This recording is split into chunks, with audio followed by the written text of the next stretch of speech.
अस्सलाम वालेकुम बच्चों। तो आज 22 जून 2020 को लेक्चर नंबर 19 है चैप्टर 1 का, कैसेस चेंज इन एनिमल्स या ऑर्गेनिजम्स। तो आज का टॉपिक हमारा है लंग्स कैंसर। ठीक है,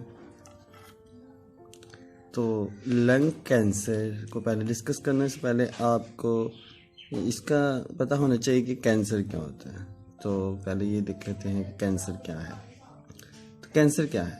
uncontrolled abnormal division of cell, मतलब अनकंट्रोल्ड या एबनॉर्मल डिवीजन ऑफ सेल हो, मतलब जो हमारी बॉडी में सेल होते हैं उन्होंने कितनी दफ़ा डिवाइड होना है और कब डिवाइड होना है, ये सब कुछ डिटरमिंड होता है। ठीक है, अगर इस मतलब चेकिंग में कोई फॉल्ट आ जाए तो सेल अनकंट्रोल्ड और एबनॉर्मल डिवीजन करेगा। तो ऐसा अगर हो जाए तो इसको कैंसर कहते हैं। Cancer cells lose their function. Cancer cells ज़्यादा होने के बायस अपना और भी फैक्टर्स के बायस अपना फंक्शन भी लूज़ कर देते हैं और वो एक तो यूज़लेस भी होते हैं। तो अगर आपको 9th क्लास का सेल साइकिल याद हो, ठीक है, तो उसमें मुख्तलिफ फेजेस होती हैं। मेन बड़ी फेजेस इंटरफेस और उसके बाद एम फेज। ठीक है, और इंटरफेस को भी मज़ीद 3 स्टेजेस में डिवाइड करते हैं, गैप 1, एस फेज, गैप 2। ठीक है, और एम फेज में जो कैरियोकाइनेसिस और साइटोकाइनेसिस होता है, कैरियोकाइनेसिस को भी 4 स्टेजेस में मज़ीद आगे डिवाइड करते हैं। तो सेल साइकिल में हर फेज के सेंटर में, हर फेज से एक दूसरी फेज में जाते हुए, ठीक है, ये चेक पॉइंट्स होते हैं।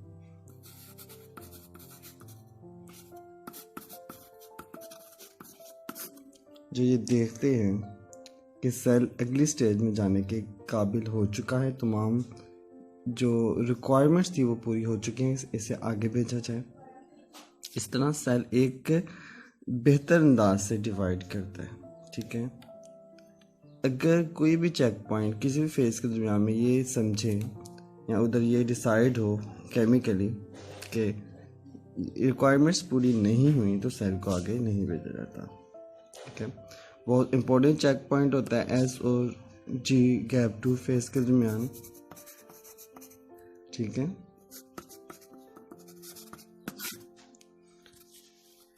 तो इस तरह सेल साइकिल को रेगुलेट किया जाता है। तो रेगुलेशन ऑफ सेल साइकिल में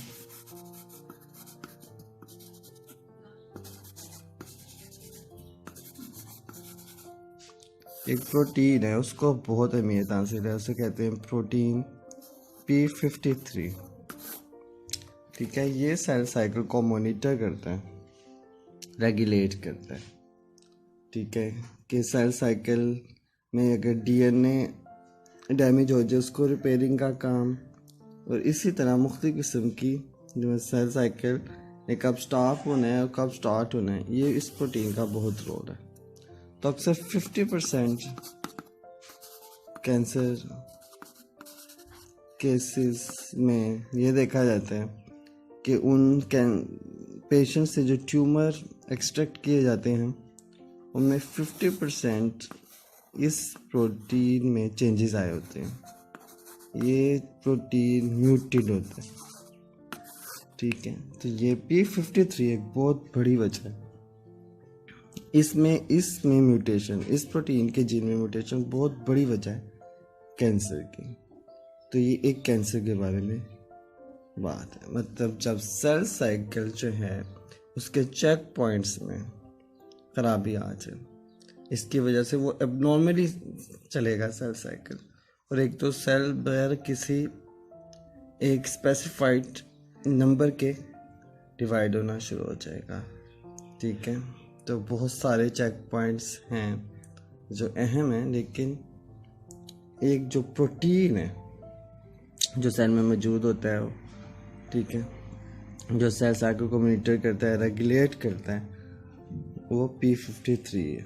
और जिसका बहुत ज़्यादा रोल है।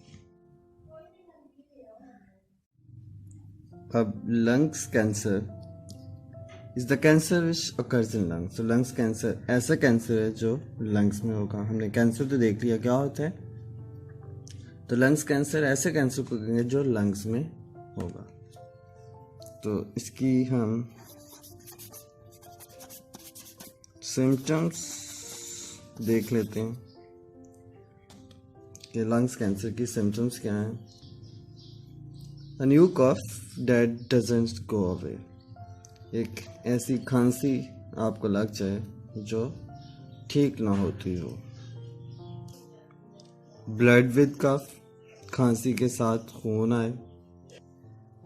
शॉर्टनेस ऑफ ब्रेथ, इसके बाद वेट लॉस विदाउट ट्राइंग, मतलब कोशिश नहीं की गई कोई,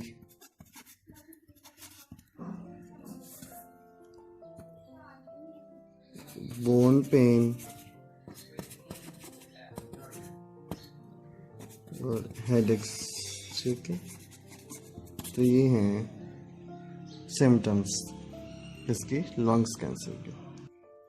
अब कॉजेज ऑफ लंग्स कैंसर, तो कॉजेज ऑफ लंग्स कैंसर में स्मोकिंग जो है ये एक लीडिंग कॉज है।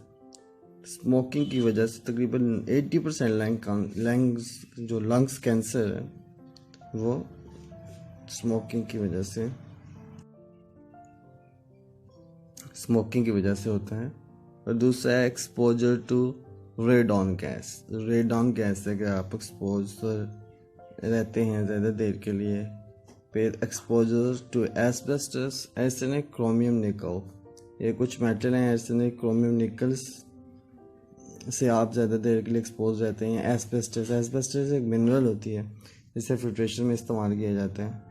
ठीक है, इसके बाद चेस्ट रेडियोथेरेपी अगर आपने करवाई है और इसके बाद अगर आपकी फैमिली हिस्ट्री है लंग डिजीज़ की या लंग कैंसर की, तो आपको लंग कैंसर ज़्यादा हो सकता है।